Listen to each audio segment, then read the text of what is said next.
ഒരു പെൺകുട്ടി ആസിഡ് കുടിച്ച് മരിച്ചതുമായി ബന്ധപ്പെട്ട സംഭവം നമ്മളെ വളരെ പ്രയാസപ്പെടുത്തി. പലപ്പോഴും ഇങ്ങനെയുള്ള വാർത്തകൾ കാണുമ്പോൾ ഇങ്ങനെയുള്ള ഗാർഹിക പീഡനവുമായി ബന്ധപ്പെട്ട മരണങ്ങൾ എത്രയോ റിപ്പോർട്ടുകൾ ചെയ്യപ്പെടുന്നുണ്ട്. 3000, 4000, 5000 കേസുകൾ വർഷം തോറും റിപ്പോർട്ട് ചെയ്യപ്പെടുന്നുണ്ട് ഇതുമായി ബന്ധപ്പെട്ട്, ഗാർഹിക പീഡനവുമായി ബന്ധപ്പെട്ട് മാത്രം.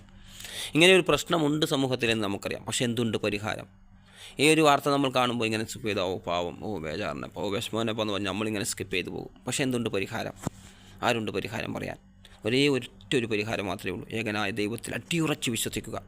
നമ്മുടെ ഓരോ ചലനങ്ങളും നമ്മുടെ നീക്കങ്ങളും എല്ലാം അവൻ അറിയുന്നുണ്ടെന്ന് വിശ്വസിക്കുക. അപ്പോൾ പ്രവാചകൻ മദീന മക്കയിലേക്ക് കടന്നു വന്ന സമയത്ത് അവിടെ സകല തിന്മകളും ഉണ്ടായിരുന്നു. വ്യഭിചാരമുണ്ടായിരുന്നു, മദ്യപാനമുണ്ടായിരുന്നു, പിന്നെ ഒട്ടകത്തിൻ്റെ ഒരു കയറ് അങ്ങോട്ടും ഇങ്ങോട്ടും മാറിക്കെട്ടിയതിൻ്റെ പേരിൽ, ഒട്ടകം അവരെ വെയിൽ കുടിച്ച് ഇപ്പുറത്തേക്ക് വന്നതിൻ്റെ പേരിൽ വർഷങ്ങളോളം അവർ യുദ്ധം ചെയ്തിരുന്നു. വട്ടിപ്പലിശയായിരുന്നു. അങ്ങനെ സകല തിന്മകളും ഉണ്ടായിരുന്നു. പക്ഷേ എന്നിട്ട് അവർ നന്നാക്കിയത് എങ്ങനെയാണ്? ഖുർആൻ കൊണ്ടാണ് അവർ നന്നാക്കിയത്, ഉത്ബോധനം കൊണ്ടാണ് അവർ നന്നാക്കി. ആയിഷ ബീവി തന്നെ പറയുന്നൊരു സംഭവമുണ്ട്.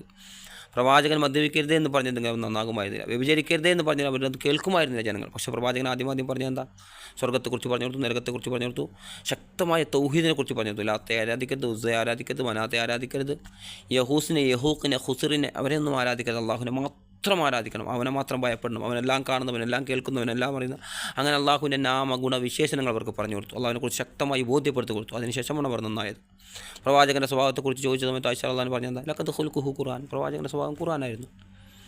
അപ്പോൾ അത് ഖുർആൻ നമ്മൾ അർത്ഥം പറഞ്ഞ് മനസ്സിലാക്കി പഠിക്കാൻ വേണ്ടി ശ്രമിക്കുക. ഓരോ മുസ്ലിമീങ്ങൾ പ്രത്യേകിച്ചും അങ്ങനെയുള്ള കേസുകൾ റിപ്പോർട്ട് ചെയ്യുമ്പോൾ നമുക്കറിയാം, ചാനലിൽ ചർച്ചകളും കാര്യങ്ങളൊക്കെ വരുമ്പോൾ അവർ അധികമായി പറയുന്നത് എന്തുകൊണ്ടാണ്? ഇതൊക്കെ പഠിക്കുന്ന ആളുകളാണ് ഇങ്ങനെ ചെയ്യുന്നത്. അപ്പോൾ അഗാധമായി പഠിക്കാനും മനസ്സിലാക്കാനും ജീവിതത്തിൽ പകർത്താൻ നമ്മൾ തയ്യാറാകണം. ഇതുമായി ബന്ധപ്പെട്ട് വലിയൊരു വീഡിയോ ഞാൻ ചെയ്തിട്ടുണ്ട്. വേണമെങ്കിൽ ഞാൻ അതിൻ്റെ ലിങ്ക് കൊടുക്കുക, നിങ്ങളത് കാണാവുന്നതാണ്. അതേപോലെ പ്രവാചകൻ പറഞ്ഞത് നിങ്ങളുടെ വീട്ടിലെ റാണിയാണ് അത് നിങ്ങളുടെ ഭാര്യമാർ. അതേപോലെ ഏറ്റവും നല്ല മനുഷ്യൻ നിങ്ങളുടെ ഭാര്യയോട് ഏറ്റവും നന്നായി പെരുമാറുന്നവരാണ്. പുറത്ത് നമുക്ക് അഭിനയിക്കാം, പുറത്ത് നമുക്ക് എല്ലാവരോടും നല്ല പാങ്ങിൽ ഇങ്ങനെ ചിരിച്ച് കളിച്ച് ക്യാമറക്ക് മുമ്പിൽ ചെയ്യുന്ന പോലെ നല്ല പോലെ അഭിനയിക്കാം.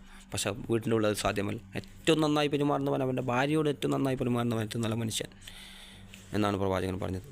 ഭാര്യയുടെ മുമ്പിൽ കുടുംബത്തിൻ്റെ മുമ്പിൽ നമ്മളെ ഏറ്റവും അടുത്തവരുടെ മുമ്പിൽ ഏറ്റവും നന്നായി നമ്മൾ പെരുമാറേണ്ടത്, നല്ല സ്വഭാവം നമ്മൾ കാഴ്ചവെക്കേണ്ടത്, നല്ല രീതിയിൽ നമുക്ക് നമ്മുടെ മക്കൾക്കൊക്കെ ഏറ്റവും അനുയോജ്യരായ ഇണകൾ അള്ളാഹു സുബ്ഹാനഹു വ തആല നൽകുമാറാകട്ടെ. നമ്മുടെ വിഷമങ്ങൾ, പ്രയാസങ്ങൾ, ദുഃഖങ്ങൾ, ദുരിതങ്ങൾ, സങ്കടങ്ങൾ എല്ലാം അള്ളാഹു സുബ്ഹാനഹു വ തആല ഹൃദയത്തിന് ശിഫയും ശമനയും നൽകുമാറാകട്ടെ.